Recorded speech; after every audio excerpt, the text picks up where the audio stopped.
1636년 인조 14년에 청나라 태종은 조선의 군신관계를 요구하며 군사를 이끌고 조선을 침공합니다. 청나라의 12만 대군은 곧바로 한양 근처까지 쳐들어왔지만 조선의 조정에서는 끊임없이 끝까지 싸우자는 척화파와 화약을 맺고 훗날을 기약하자는 주화파로 나뉘어 대립하고 있었습니다. 이런 상황에서 인조는 먼저 왕세자와 왕실 가족을 강화도로 피신시키고 후에 강화도로 가려 했지만 청나라 군대에게 길목이 막혀 한양을 지키는 요새 중 하나였던 남한산성으로 피신합니다. 남한산성에는 50여 일군의 식량과 1만 3천여 명의 군사밖에 없었지만 인조는 47일간 청나라와 맞서 싸웁니다. 하지만 강화도가 함락되어 왕실 가족이 모두 인질로 잡혔다는 소식이 전해지자 인조는 직접 걸어가 삼전도에서 태종에게 무릎을 꿇습니다. 이곳에서 인조는 항복의 표시로 309고두를 하게 됩니다. 청나라의 침략에 맞서 인조가 47일간 항전한 남한산성은 어떤 곳일까요? 우리나라 사적 제57호인 남한산성은 해발 480m가 넘는 험준한 산악지형을 따라 둘레 11km가 넘는 성벽을 구축하고 있습니다. 남한산성은 크게 외성과 본성 두 개로 나뉘는데 본성은 1624년 인조가 통일신라 시대 주장성의 성도를 기초로 쌓기 시작해 만들었습니다.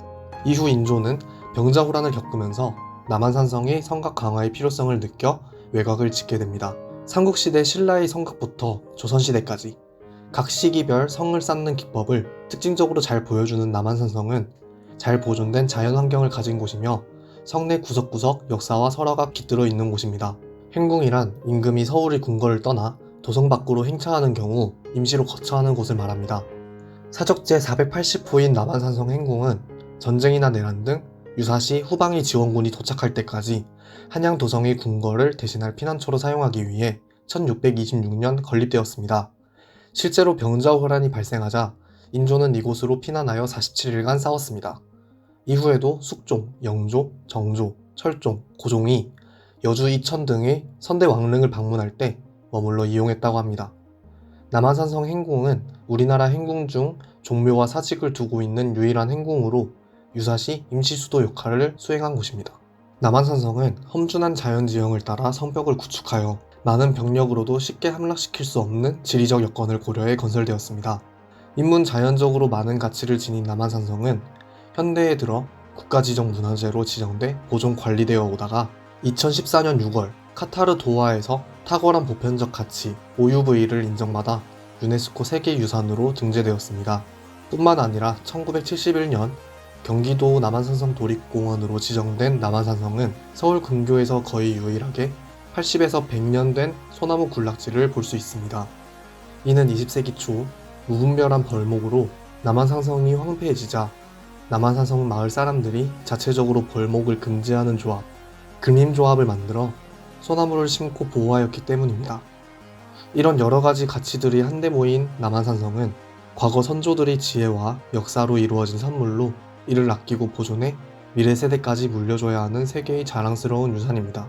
남한산성을 방문했을 금요일 오전에도 남한산성 내에 많이 조성되어 있는 주차장이 가득할 정도로 관광객 또는 등산객이 많았습니다. 하지만 이들의 나이대는 대충 살펴봐도 40, 50대의 관광객이 대부분이었고 주변 상가들도 이러한 주요 계층에 맞춰 그들의 입맛에 맞는 닭백숙 또는 보신탕 등에 맞춰져 있었습니다. 당장 음식을 가리지 않고 먹는 사람들이라고 해도 관광지 식음료 시설업의 메뉴 다양성에 큰 변화가 없었고 그 중에서 하나를 고르는데 힘들었습니다.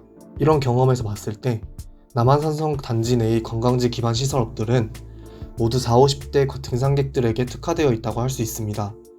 당장 많은 사람들이 찾을 수 있는 관광지에 이런 식으로 특정 계층만을 위한 관광 기반 시설이 발달했다는 것은 그 외의 관광객들이 이곳에 방문했을 때 실망할 수밖에 없다는 말로 이해될 수 있습니다. 물론 남한산성의 주요 관광 콘텐츠인 자연에 관련된 곳들은 있지만 이런 곳들마저도 운영하시는 분들의 나이대가 장년층인 것을 고려했을 때 여느 유명해지고 있는 관광지의 마케팅과 비교했을 때 그 방법의 여파가 약해질 수밖에 없습니다. 남한산성의 주 관리처인 경기도의 관광지 마케팅, 브랜딩 개발이 필요하다고 생각됩니다. 남한산성은 그 성곽을 따라 산책길을 조성했기 때문에 해당 산책길만 걷는다면 완만한 길을 따라 걷는 여행 경험을 얻을 수 있습니다. 뿐만 아니라 성곽길도 남한산성 측에서 제대로 된 산책 코스를 제안해주고 있어 산책하는 데 어려움이 없습니다. 하지만 문제는 이런 길을 찾아가는 데 있었습니다. 영상에서 볼 수 있는 것처럼 산책길까지 올라가는 작은 길들에 남한산성 내 주민분들이 농사를 지으시는 작은 샛길까지도 등산로라고 소개되고 있습니다. 여행객들이 대충 만들어진 펜스 안의 농작물을 보면서 어떻게 여행 감정을 느낄 수 있을까요? 남한산성 안의 행궁부터 시작해 기반 시설들은 부수적인 제한일 뿐이지 그 자체가 문제 있는 것은 아니었습니다. 다시 말해 이곳을 방문하는 사람들 대부분이 성곽길을 걷기 위해 방문하는 여행객들인데 이런 식의 산책로 제한은 방문하는 여행객의 실망을 불러올 수밖에 없습니다.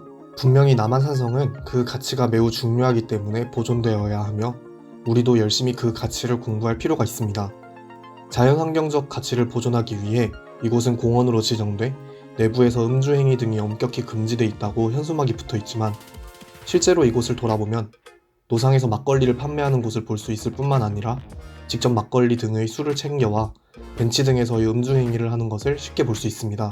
사적 및 공원으로 등록된 이곳에서 술을 마시는 행위를 하는 사람들도 분명히 잘못됐지만 남한산성을 관리하는 주최 측이 제대로 된 관리 감독이 필요하다고 생각됩니다.